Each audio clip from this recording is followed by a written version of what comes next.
welcome 2021 with hope and optimism, giving thanks to God for sparing our lives to see this new year. I am privileged and grateful to lead this great nation, small in size, but large in stature with endless potential. As difficult and challenging as it was, 2020 demonstrated that our greatest problems can only be solved when we cooperate and unite in common cause. Jamaica has done well in managing the pandemic relative to its resources. Our objective has always been to flatten the curve, that is, to contain the number of persons in need of medical treatment so as not to overwhelm the healthcare system, and to do this for as long as possible until a vaccine became available. Our healthcare workers and our frontline workers have done an outstanding job in keeping us safe, and we owe them all a debt of gratitude. However, now is not the time for complacency.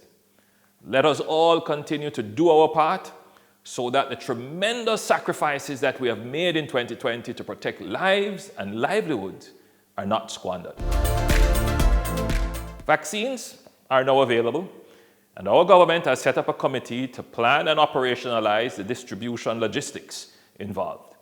Jamaica has had a long and successful history in administering national vaccination programs through our primary healthcare system. I certainly recall my time receiving vaccines in primary school.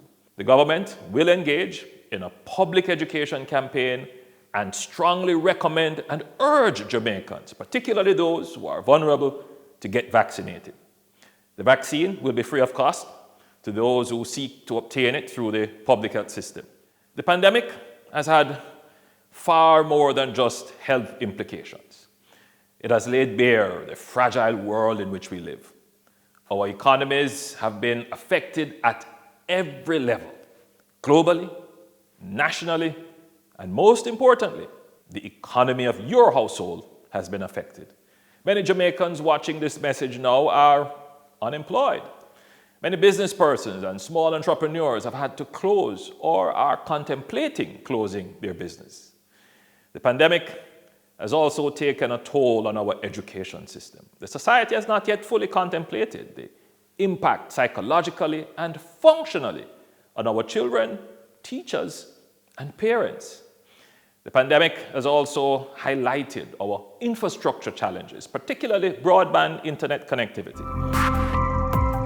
One of the profound impacts of the pandemic is that it has brought to the fore the expectation for social justice and equity, both in the economic care response of the government to the pandemic fallout and in the application and enforcement of the measures implemented to control the spread.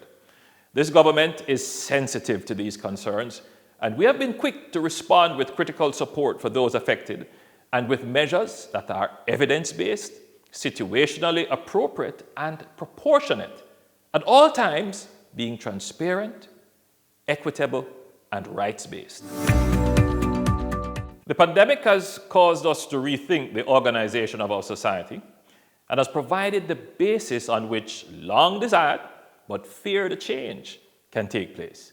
The need for a digital society, greater financial inclusion as we move towards cashless transactions, and the national identification system for accountable distribution and access to services are all now imperatives as a result of the pandemic.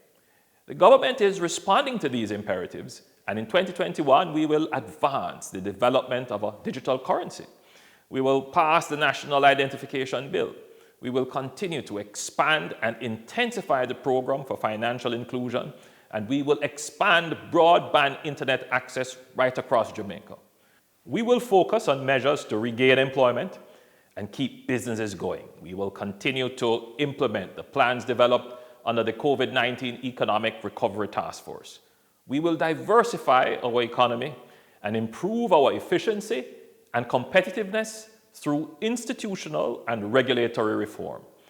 We will take steps to build 21st century skills such as coding and programming to support the high demand for these skills in the global services sector.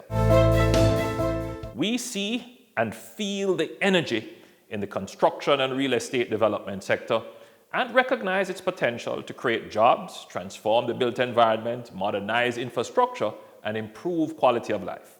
However, proper regulation is needed. Otherwise, development will be chaotic.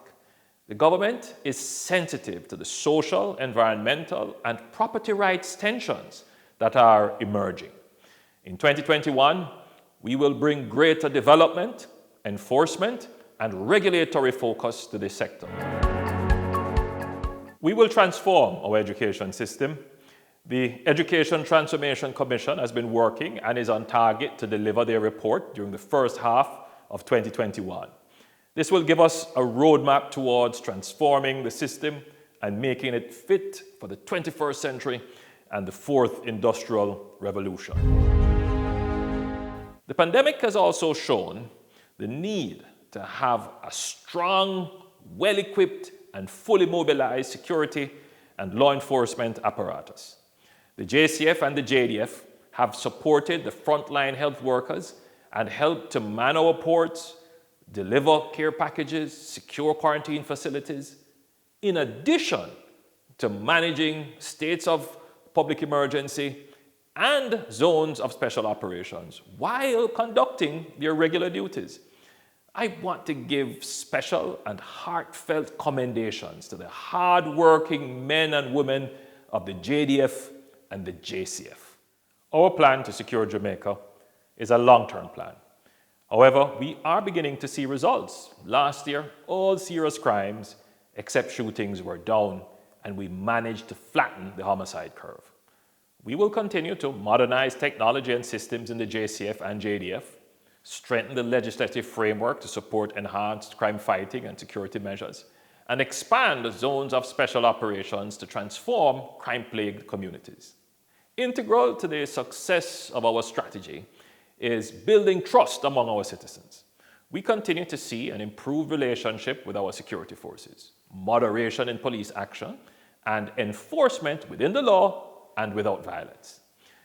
Despite our best efforts in fighting crime, our successes will be limited unless we recognize that we have a violence problem. We use violence as a primary means of conflict resolution. We use violence in our domestic relations, intimate partner relations, correction and education of our children, in our music and entertainment, and in settling daily social transactions. Regardless of what we do with the reform of our security apparatus, if our society does not reduce violence, we will not have the sustainable growth and development that we need to progress. The National Commission on Violence Prevention is progressing, and based on its report, the government will implement its recommendations through legislation, public education, and civil society mobilization. Our goal is to increase the socio-emotional intelligence of our citizens and build a kinder, gentler, and more caring society.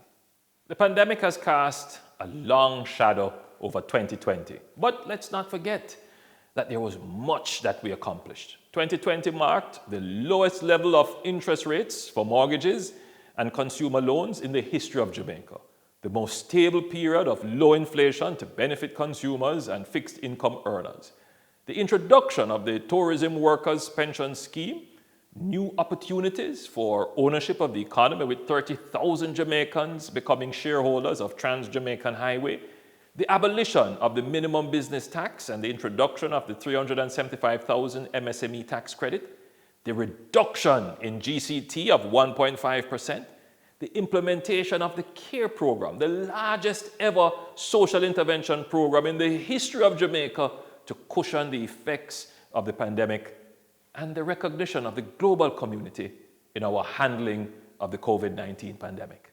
2020 was a challenging year, but it strengthened us. In 2021, we will build forward stronger and better together. Happy New Year, Jamaica. May God bless you and your family.